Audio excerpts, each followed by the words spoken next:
Hello students, कैसे हैं आप सभी। आई होप आप सभी अच्छे होंगे। मैं ज्योति आप सभी का स्वागत करती हूं आपके अपने यूट्यूब चैनल जनवानी क्लासेस में, जहां पर हम पढ़ते हैं ग्रेजुएशन के लिए मैथमेटिक्स। आज की क्लास है हमारी बीएससी 6th सेमेस्टर मैथ्स की क्लास, जिसमें हमारी बुक चल रही है ऑपरेशन रिसर्च एंड इसमें हम चैप्टर फर्स्ट पढ़ रहे हैं लीनियर प्रोग्रामिंग प्रॉब्लम।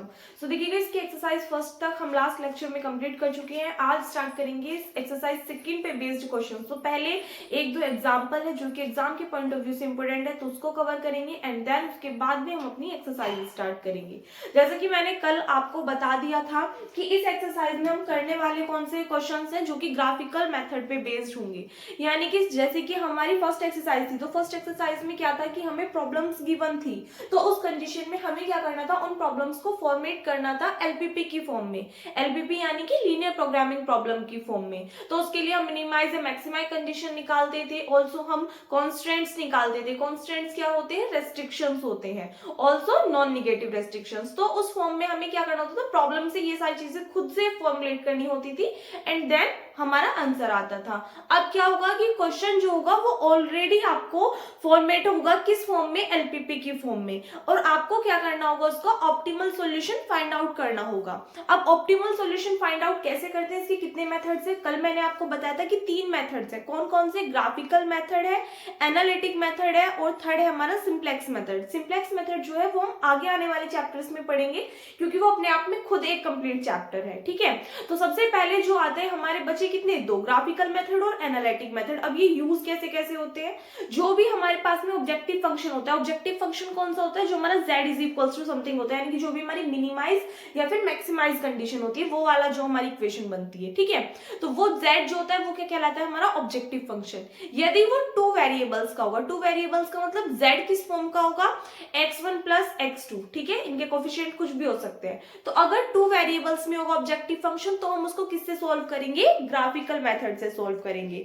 और यदि कोई भी क्वेश्चन आपका, कोई भी ऑब्जेक्टिव फंक्शन ऐसा मिलता है आपको क्वेश्चन में कि उसमें 2 से ज्यादा वेरिएबल्स यानी कि 3 4 जितने भी हैं, तो उस कंडीशन में हम उसे सोल्व तो कर सकते हैं ग्राफिकल मेथड से, लेकिन वहां पर क्या हो जाएगी? बहुत सारी कंफ्यूजन क्रिएट हो जाएगी, बहुत डिफिकल्ट क्वेश्चन वो आपका पड़ जाएगा। इसलिए हम प्रेफर करते हैं कि अगर 2 ही वेरिएबल्स हमें क्वेश्चन में गिवन है किसी भी ऑब्जेक्टिव फंक्शन में, तो हम उसको ग्राफिकल मेथड से सोल्व करेंगे। अदरवाइज अगर 2 से ज्यादा वेरिएबल्स गिवन है तो हम एनालिटिक मेथड से सोल्व करेंगे। ठीक है, अब जैसे कि फर्स्ट एग्जांपल आपके सामने लिखा हुआ है, क्वेश्चन में आपसे क्या कहा है? सोल्व बाय ग्राफिकल मेथड दी एलपीपी।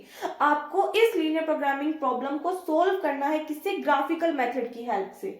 मिनिमाइज कंडीशन आपको दी हुई है, यानी कि जो ऑब्जेक्टिव फंक्शन है वो क्या है यहाँ पे आपका? z is equal to 20x1 plus 10x2 subject to the constants. Restrictions आपको दिए हुए हैं x1 plus 2x2 less than equals to 40। Next है 3x1 plus x2 greater than equals to 30, 4x1 plus 3x2 greater than equals to 60 and the non negative restrictions x1 x2 greater than equals to 0। तो इसको आपको graphical method से solve करना है। तो सबसे पहले जब हम इसका सॉल्यूशन करेंगे, तो हमारा जो फर्स्ट स्टेप होगा, फर्स्ट स्टेप में हम क्या करेंगे? जो भी आपको गिवन कॉन्स्टेंट्स होंगे उनको आप कन्वर्ट करोगे किसमें? इक्वेशंस की फॉर्म में। कॉन्स्टेंट्स में क्या होता है? रेस्ट्रिक्शंस गिवन होती है कि ये वैल्यू या तो इसके इक्वल होगी या इससे छोटी होगी, या तो इसके इक्वल होगी या इससे बड़ी होगी। और जब हमें उन्हें क्या कर देते हैं? इक्वेशंस में कन्वर्ट कर देते हैं, तो वो इक्वल में आ जाती है। यानी कि ये जो कॉन्स्टेंट्स गिवन है इनमें ये जो लेस देन इक्वल्स टू या ग्रेटर देन इक्वल्स टू के साइन है, इनको आपको कन्वर्ट करना होगा किसमें? इक्वल्स टू के साइन में। ठीक है, तो सबसे पहले आप क्या लिखोगे? स्टेप फर्स्ट जो होगा हमारा कि कन्वर्टिंग the constants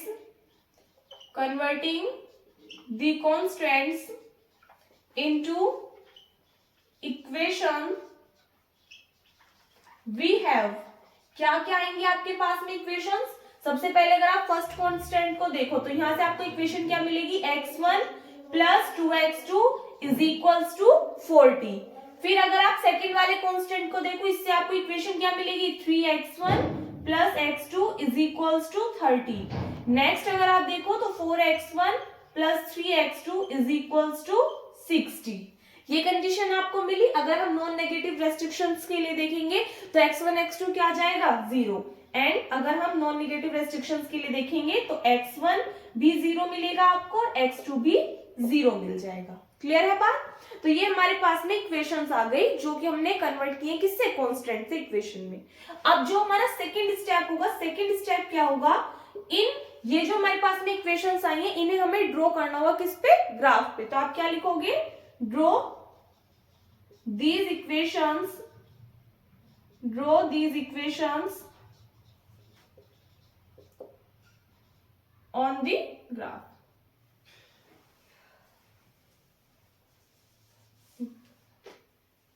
या फिर आप कह सकते हो draw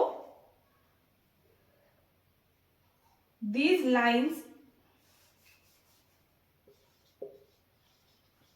corresponding to each equation, corresponding to each equation। यानी कि मतलब क्या है कि ये जो हमारे पास में इक्वेशन आई है, इन इक्वेशन की हेल्प से, मतलब इन इक्वेशन के लिए ही तो हम लाइन ड्रॉ करेंगे ग्राफ पे। तो कैसे कैसे करेंगे, देखो सबसे पहले अगर सपोज दैट मैं आपको पूरा मेथड बता रही हूँ इस एक क्वेश्चन में, फिर तो हम डायरेक्टली कर लिया करेंगे। अगर हम इसको इक्वेशन फर्स्ट, इसको सेकेंड, इसको थर्ड और इसको फोर्थ इक्वेशन लेट कर लें, ठीक है, वैसे इसको लेट करने की जरूरत नहीं है, डायरेक्टली पॉइंट्स है हमारे पास में x1 0 और x2 0। तो हमारे पास में तीन इक्वेशंस है। अब देखना जरा, अगर हम फ्रॉम फर्स्ट से निकालें, यहाँ पे मैं आपको लिख के दिखा रही हूँ, वैसे ये वाला नहीं करना, आपको डायरेक्टली सेकंड स्टेप लिखना। अगर आप करना चाहते हैं तो इसको रफली कर लेना, ठीक है। तो अगर हम इक्वेशन फर्स्ट से देखें तो इक्वेशन फर्स्ट क्या इंप्लाइज कर रही है कि अगर हम एक बार x1 की वैल्यू 0 ले लें तो उस कंडीशन में x2 की वैल्यू आपके पास में क्या आएगी, यहाँ पे 0 पुट करो तो यहाँ पे आपके पास में 2x2 बचेगा, 2 इधर जाएगा, कैंसिल आउट करेगा, तो 2 से 40 कितने टाइम्स डिवाइड होगा, 20 टाइम्स। तो x2 की वैल्यू कितनी आ गई, 20। फिर इसमें क्या कर दो, x2 को 0 पुट कर दो, तो x1 की वैल्यू आपके पास में क्या आ जाएगी, भाई ये अगर 0 हो गया तो x1 की डायरेक्ट वैल्यू कितनी आ जाएगी आपके पास में, 40। तो इसका मतलब यहाँ से जो कोऑर्डिनेट निकले वो क्या निकले, एक तो 0,20 और एक क्या निकल गए 40,0। इसके बाद में सेकेंड इक्वेशन से देखिएगा, from equation second implies that एक बार इसमें आप x1 की वैल्यू 0 पुट कर दीजिए। जब आप x1 को 0 पुट करोगे तो x2 की वैल्यू आपके पास में क्या आएगी, 30 आ जाएगी। सेकेंडली अगर आप x2 की वैल्यू यहाँ पे 0 पुट करते हो तो x1 की वैल्यू आपको क्या मिल जाएगी, 3 टाइम्स 30 यानी कि 10। नेक्स्ट अगर हम देखें इक्वेशन थर्ड से, तो फ्रॉम इक्वेशन थर्ड यहाँ पे अगर आप x1 की वैल्यू 0 पुट करते हो तो इस केस में आपको x2 की वैल्यू क्या मिलेगी, 3 से कैंसिल आउट होगा कितने टाइम्स, 20 टाइम्स। सेम ऐसी अगर आप x2 की वैल्यू 0 पुट करते हो तो उस कंडीशन में आपको x1 की वैल्यू क्या मिलेगी, यहां से 4 से कैंसिल आउट कीजिए, 15 आ जाएगा। तो ये हमारे पास में आ गई। अब ये जो कोऑर्डिनेट्स आई है 0,20, भाई यहां से अगर आप देखोगे तो आपको 0,20 मिला और 40,0 मिला। यहां से अगर आप देखोगे 0,30 मिल गया और 10,0 मिल गया। इस वाले क्वेश्चन में बिल्कुल ओपन करके बता रही हूँ, बाकी क्वेश्चंस में से नहीं बताया जाएगा, ठीक है, तो इसलिए ध्यान से समझ लीजिएगा। तो यहाँ पे हमारे पास में कोऑर्डिनेट आ गए। अब एक बात बताइए, अगर यहाँ पे हमारा फर्स्ट कोऑर्डिनेट 0 है तो फर्स्ट कोऑर्डिनेट किस पे 0 होता है, यानी कि अगर हमारा फर्स्ट कोऑर्डिनेट 0 होता है तो किस पे होता है, ये y एक्सिस पे होता है। या फिर एक्चुअल में आप कह सकते हो कि अगर हमारा फर्स्ट, भाई हमारे पास में एक्सेस हम दो लेकर के चलते हैं, एक हमारी एक्स एक्सिस होती है, एक हमारी वाई एक्सिस होती है। तो ये आपके पास में दो कोऑर्डिनेट होते हैं, ये फर्स्ट कोऑर्डिनेट, ये सेकंड कोऑर्डिनेट, जिनको हम क्या भी बोल देते हैं, एक्स कोऑर्डिनेट और वाई कोऑर्डिनेट। तो अगर हमारा एक्स कोऑर्डिनेट 0 है तो सीधी सी बात क्या गई, भाई अगर एक्स कोऑर्डिनेट 0 है तो एक्स पे तो ये होगा ही नहीं पॉइंट, किस पे होगा, ये हमारा वाई एक्सिस पे होगा, क्योंकि इसमें हमारा वाई पॉइंट गिवन है। तो इस तरीके से आप लेकर के चल सकते हो। तो ये तो हमारा किस पे है, वाई एक्सिस पे। इसमें हमारा एक्स कोऑर्डिनेट है, वाई कोऑर्डिनेट 0 है, तो ये हमारा किस पे होगा, एक्स एक्सिस पे होगा। यहाँ पे हमारा एक्स कोऑर्डिनेट 0 है तो ये वाई एक्सिस पे होगा। यहाँ पे वाई कोऑर्डिनेट 0 है तो ये हमारा एक्स एक्सिस पे होगा, ये हमारा वाई पे होगा, ये हमारा एक्स पे होगा। क्लियर है बात। अब क्या करेंगे, इन सभी लाइंस को हम ड्रॉ करेंगे किसके ऊपर, ग्राफ के ऊपर। एक बार पहले आप यहाँ तक का स्क्रीनशॉट ले लीजिए। चलिए यहाँ से आगे देखिएगा, अब हम एक ग्राफ ड्रॉ करेंगे। अब एक चीज बताइए मुझे, ये जो हमारे पास में कोऑर्डिनेट्स आए इनमें वैल्यूज किस फॉर्म में गिवन है, 20, 40, 30, 10, 20, 15।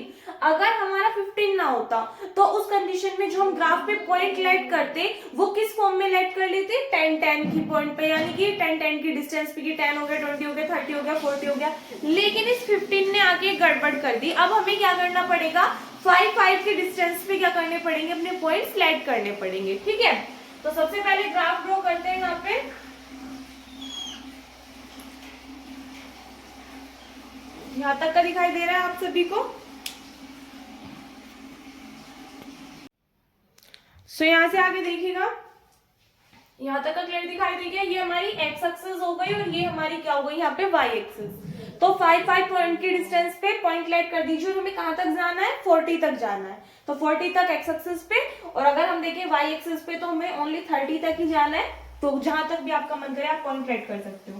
तो सपोज दैट हमने कहा 1 2 3 4 5, हमने कहा यहाँ पे हमारा 5 आ गया। फिर सेम ऐसे ही 6 7 8 9, यहाँ पे हमारा 10 आ गया, 11 12 13 14 15 16 17 18 19 20 21 22 23 24 25 26 27 28 29 30 31 32 33 34 35 36 37 38 39 एंड 40।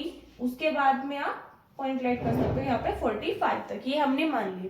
सेम ऐसे ही आप किस पे करोगे, जो हमारी वाई एक्सिस है। तो 1 2 3 4 5, तो सपोज दैट हमने यहाँ पे कर लिया 5 6 7 8 9 10 11 12 13 14 15 16 17 18 19 20। हो सकता है इसमें थोड़ा ऊपर नीचे हो जाए, तो आप सभी ध्यान रखें जब भी अपने ग्राफ पे ड्रॉ करोगे। मैंने आपसे बोला था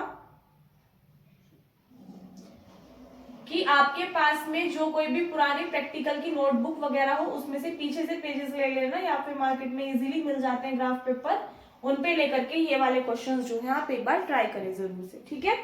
तो यहाँ पे हमने अपनी लाइंस ड्रॉ कर ली। अब यहाँ पे देखिए सबसे पहले आइए इधर, हमारे पास में फर्स्ट कोऑर्डिनेट क्या है 0,20, तो ये हमारा किस पे मिलेगा, वाई एक्सिस पे जो हमारा कोऑर्डिनेट है। तो 20 यहाँ पे है, तो यानी कि ये वाला जो पॉइंट होगा ये क्या होगा 0,20 यहाँ पे। फिर नेक्स्ट आइए इसी के लिए 40,0, ध्यान रखना एक लाइन ड्रॉ होगी आपकी एक इक्वेशन से 40,0, तो ये आपको कहाँ मिलेगा, यहाँ पे। इसके कोऑर्डिनेट क्या आएंगे 40,0। देखो 40 किस पे, एक्स एक्सिस पे, और वाई एक्सिस पे क्या है 0 है ये। तो यहाँ पे जो हमारे पास में 20 से 40 तक की डिस्टेंस बनी, इसको आपको क्या करना पड़ेगा, ड्रॉ। अब सही से कर लीजिएगा यहाँ पे। तो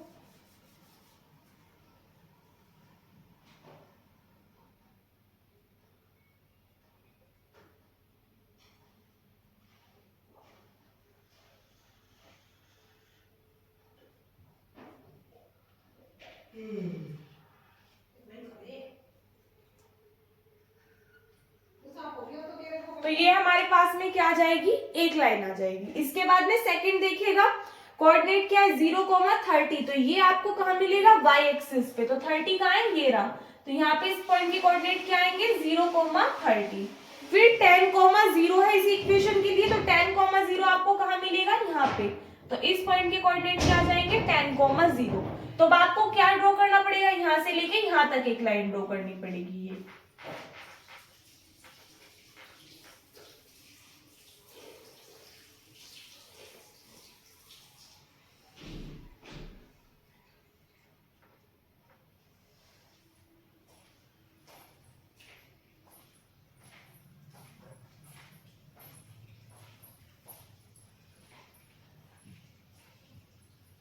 ठीक है।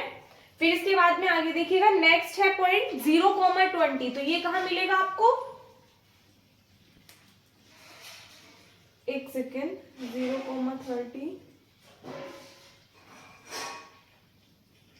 और 10,0, 0,20, ये हमारे पास में सही बनी थी लाइंस,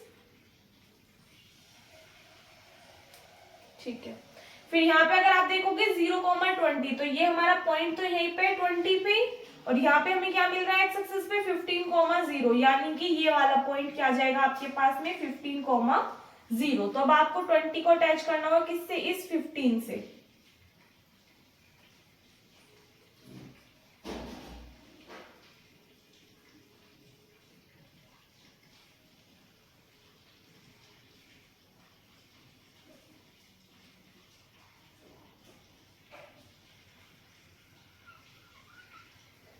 क्लियर है बात। तो ये हमारे पास में लाइन निकल करके आ गई। एक बार देख लेते हैं ग्राफ में कहीं गड़बड़ तो नहीं हुई, ठीक है। अब देखो हमारे पास में ये हमने लाइंस ड्रॉ कर दी अकॉर्डिंग टू इक्वेशंस, जो हमारे पास में 3 इक्वेशंस थी उनसे हमने ये 3 लाइन ड्रॉ कर दी। लेकिन अब यहाँ पे देखना पड़ेगा हमें अपना परमिसिबल रीजन, वो कौन सा होगा वो हमें देखना पड़ेगा अकॉर्डिंग टू कॉन्स्टेंट्स। अगर आप देखो ये जो हमने लाइन ड्रॉ की जिसके कोऑर्डिनेट है 0,20 एंड 40,0, ठीक है, तो इस लाइन की इक्वेशन क्या थी आपके पास में, अगर आप देखो तो ये थी x1 + 2x2 is less than equals to 40। इस लाइन का मतलब समझ रहे हो कि ये जो आपने पॉइंट लिया x1 और x2, x1 ये रहा हमारे पास में, x2 ये रहा, ये 2 पॉइंट्स ही तो हमने निकाले, मतलब इनकी वैल्यूज पुट करके हमने ये 2 कोऑर्डिनेट्स निकाले एक्चुअल में, ठीक है। तो अब यहाँ पे देखो इन्होंने कहा इन दोनों का जो सम होगा वो या तो 40 के इक्वल होगा या 40 से लेस देन होगा। अब हमारा जो पॉइंट जा रहा है वो कहाँ तक जा रहा है, यहाँ तक 40 तक जा रहा है, यानी कि वैल्यू या तो इस 40 से कम होगी या इसके इक्वल होगी। तो एक्चुअल में जो रीजन ड्रॉ होगा वो सिर्फ नीचे नीचे की साइड होगा, इस 40 से अबव नहीं जाएगा, यानी कि ये वाले रीजन की बात चल रही है अंदर अंदर के सिर्फ। उसके बाद में अगर हम नेक्स्ट देखें जो हमारी सेकंड इक्वेशन है, सेकंड इक्वेशन क्या कहते हैं, 3x1 + x2 is greater than equals to 30। तो जो हमारी सेकंड इक्वेशन है वो उसके पॉइंट हमने कहाँ पे ड्रॉ किए, ये वाले, यानी कि ये वाली जो इक्वेशन है इस ये वाली जो लाइन है इस लाइन की इक्वेशन क्या है आपके पास में, 3x1 + x2 greater than equals to 30 है।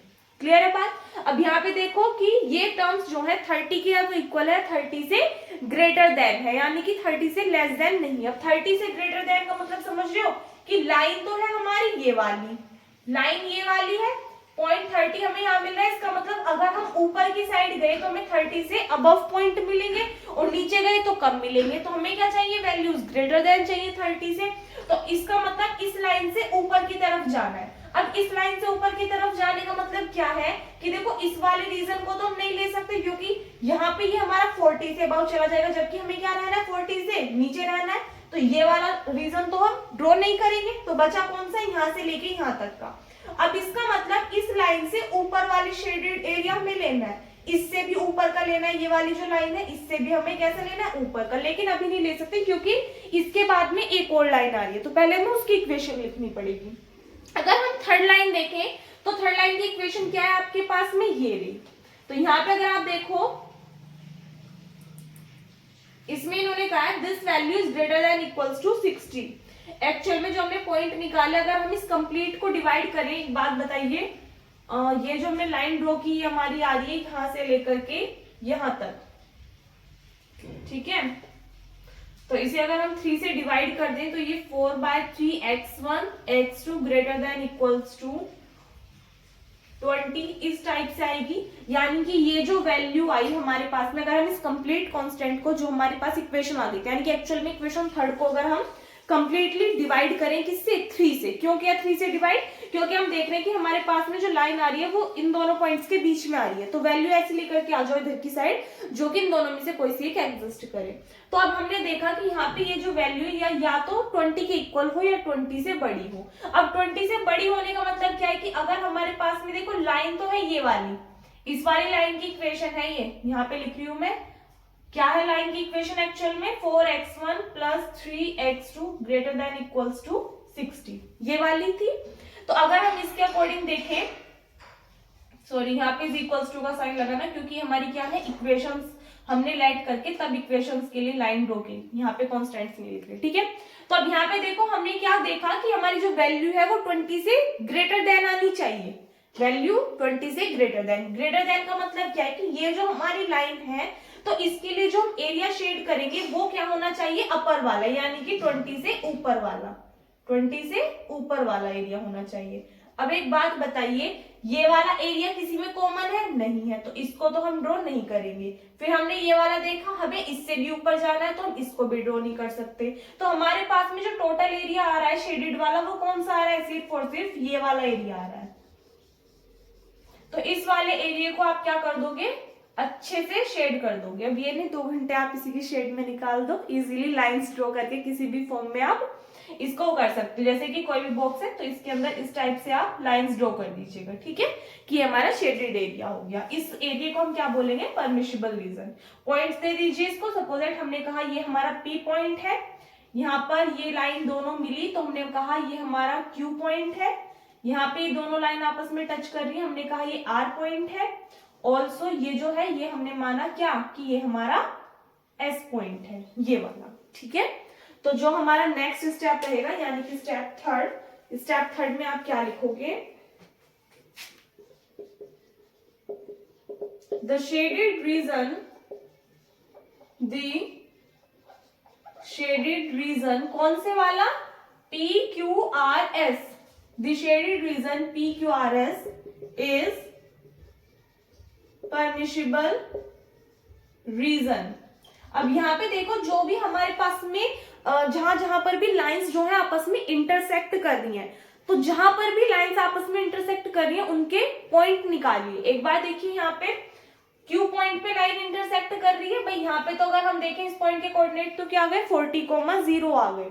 अगर हम यहाँ पे देखें इस पॉइंट के कोऑर्डिनेट क्या आएंगे, तो एक्चुअल में अगर आप यहाँ से चलो तो 5 हमें यहाँ मिल रहा है, तो ये थोड़ा सा 5 से अगर हम देखें इधर की साइड आएगा, तो एक्चुअल में ये हमारा पॉइंट पे आ रहा है किस पे, 4 पे। जब आप बिल्कुल ग्राफ पे ड्रॉ करोगे ना तब ये चीजें ज्यादा अच्छे से क्लियर हो जाएंगी। तो एक्स एक्सिस पे तो क्या मिल रहा है आपको 4। अगर हम वही वाई एक्सिस पे चले तो वाई एक्सिस पे कट कर रही है कहाँ पे, जो हमारा 18 पॉइंट था भाई, यहाँ पे 15 के बाद 16 ये रहा, 17 ये रहा, ये हमारा 18 था। तो यानी कि वाई एक्सिस पे मिल रही है ये 18 पे। तो इस पॉइंट के कोऑर्डिनेट क्या मिल गए आपको 4,18। फिर सेम ऐसे ही इसके बाद में ये वाला देखो जो हमारे पास में आर पॉइंट है, आर पॉइंट के अगर हम कोऑर्डिनेट देखें तो यहाँ पे अगर आप देखोगे कि ये जो पॉइंट है ये हमारा मैच कर रहा है। ये वाली लाइंस ड्रॉ मत करना जो अब कर रही हूं मैं, ये सिर्फ दिखाने के लिए कर रही हूँ। तो एक्स एक्सिस पे हमें क्या मिल रहा है 6 मिल रहा है, तो 6 आ गया एक। तो इसके बाद में 6 आ गया। नेक्स्ट अगर आप देखो कि ये पॉइंट यहाँ पे कहा जा रहा है, यहाँ पर मिल रहा है, तो 10 के बाद में हमने 11 ये लाइट किया था, ये लाइट किया था 12, तो y एक्सिस पे क्या मिल रहा है आपको 12। तो यानी कि आर पॉइंट के कोऑर्डिनेट क्या मिल रहे हैं आपको 6,12। फिर एस पॉइंट के कोऑर्डिनेट आपको क्या मिल रहे हैं यहाँ पे 15,0। तो पॉइंट्स आपको सभी मिल गए। तो स्टेप 4 में जो भी पॉइंट्स है उनको लिखोगे आप। तो स्टेप 4 क्या आ जाएगा आपका, from the graph we find the coordinate point of the intersecting lines। जहां पर भी लाइंस इंटरसेक्ट कर रही है उनके हमने कोऑर्डिनेट पॉइंट फाइंड आउट किए किससे, ग्राफ से, जो कि क्या है गिवन एज, क्या क्या है हमारे पास में, नीचे लिख लेंगे।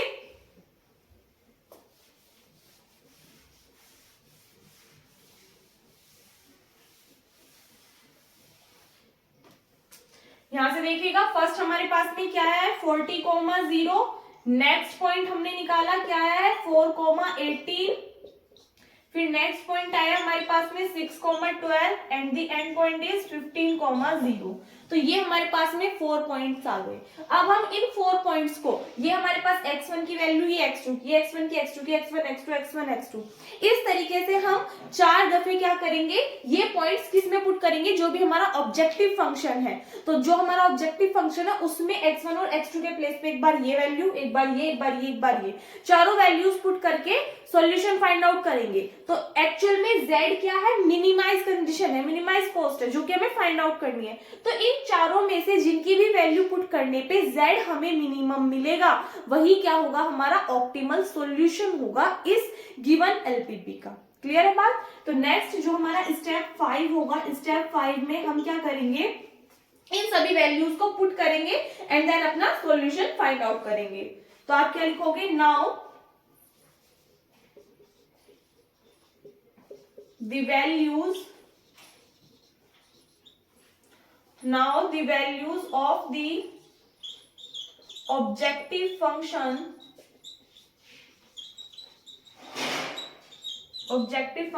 at different points। तो यहां से आप क्या करोगे, एक टेबल ड्रॉ करोगे और उसके अंदर लिखोगे। एक बार पहले यहां तक का स्क्रीनशॉट ले लीजिए। चलिए तो यहां से आगे देखिएगा, एक साइड पॉइंट लिखेंगे तो टेबल बनाएंगे। ये जितने भी पॉइंट्स थे वो मैंने ऊपर लिख लिए ताकि पता चल पाए। तो जो हमने लास्ट लाइन लिखी थी उसके जस्ट बाद आपको टेबल ड्रॉ करनी है।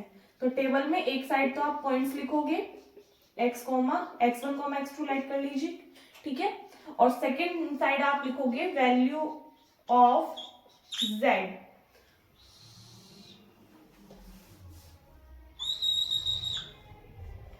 सबसे पहले देखिएगा, अगर हम पॉइंट लेते हैं 40,0 तो इस कंडीशन में x1 क्या लोगे आप 40 और x2 की वैल्यू क्या लोगे आप 0 लोगे।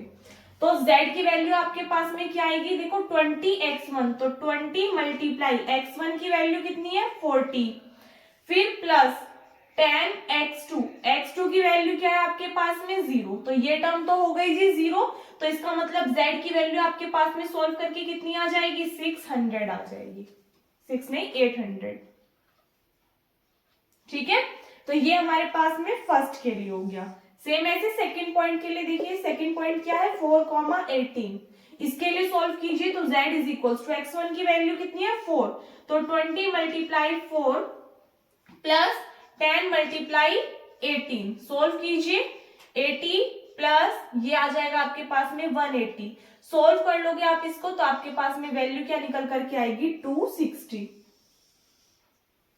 ठीक है, फिर नेक्स्ट अगर आप देखोगे तो नेक्स्ट पॉइंट क्या है 6,12, तो z की वैल्यू क्या आएगी, x1 की वैल्यू आप 6 पुट करोगे प्लस 10 x2 की वैल्यू आप 12 पुट करोगे, तो आपके पास में कितना आ जाएगा सोल्व करके 240। फिर अगर हम नेक्स्ट देखें तो 15,0, तो इसके लिए सोल्व कीजिए z is equals to x1 की वैल्यू आप क्या पुट करोगे 15, तो 20 मल्टीप्लाई 15 प्लस x2 की वैल्यू आप कितनी पुट करोगे 0, तो ये वैल्यू तो 0, तो ये आपके पास में कितना आएगा सोल्व करके 300। अब एक बात बताइए, जो मिनिमम वैल्यू है z की वो कौन सी मिल रही है 800, 260, 240 या 300, तो आप कहोगे दी 240, तो इसका मतलब जो मिनिमम वैल्यू है वो कितनी आई है 240, तो जो हमारा ऑप्टिमल सॉल्यूशन आएगा वो कितना आएगा 6,12 पे आएगा। एक बार पहले यहां तक का स्क्रीनशॉट ले लीजिए, ले लिया, तो आप क्या लिखोगे हेंस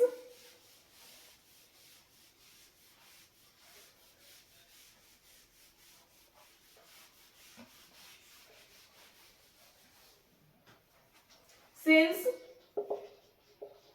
z is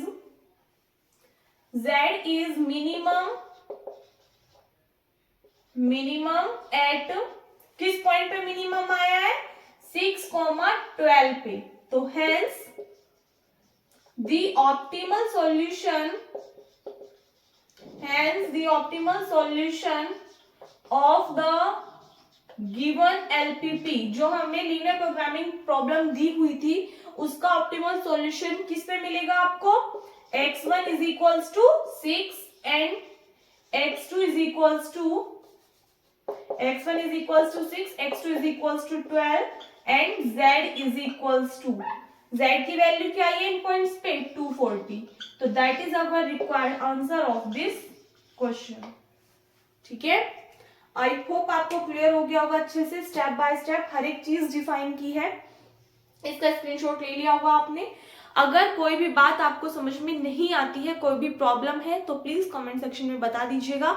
जैसे हमने पहले उसमें किया था, देखो पूरी बुक जो है ये थोड़ी सी लेंथी बुक है, इसलिए हम स्टार्टिंग में 1 से 2 क्वेश्चंस, 2-3 क्वेश्चंस ऐसे बिल्कुल डिटेल में किया करेंगे ताकि आपको हर एक चीज क्लियर हो जाए।